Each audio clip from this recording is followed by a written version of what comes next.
কিন্তু যে এন্টিটিসগুলো ছিল তারা এতটা ক্ষেপে উঠলো যে ওদেরকে 14 দিন সময়টাও দিল না, যে 14 দিন অবধি যে ওরা টানবে যে যজ্ঞটা করানোর জন্যে, ওদের ওই 14 দিনের সময়টাও মানে ওদের জন্য মনে হচ্ছিল পুরো একটা বছর হয়ে যাচ্ছে, মানে কিছু কাটছে না টাইম। প্রথম 3টে প্রবলেম হতে শুরু করলো ওদের বাড়িতে, মানে এন্টিটি গুলো এত বেশি প্রবলেম স্টার্ট করলো তখন যে 14 দিনটা অনেক বড় মনে হচ্ছিল তখন, যে এতদিন দেওয়া যাবে না। এইবার প্রথম ঘটনা যেটা ঘটে,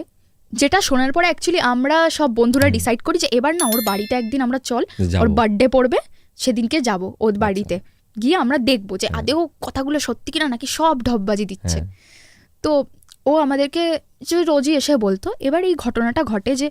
এই শিলিগুড়ির ব্যাপারটা এসে বলার পরে আমরা ভাবি যে হ্যাঁ এবার না চল আমরা ওর বার্থডে সামনে আমরা যাবো ওর বাড়িতে। ও বলে হ্যাঁ তোরা আয়, কোনো সমস্যা নেই, বাড়িতে আমরা বার্থডে সেলিব্রেট করব, নিয়ে তোরা যদি তোদের পারমিশন হয় মা বাবার থেকে তাহলে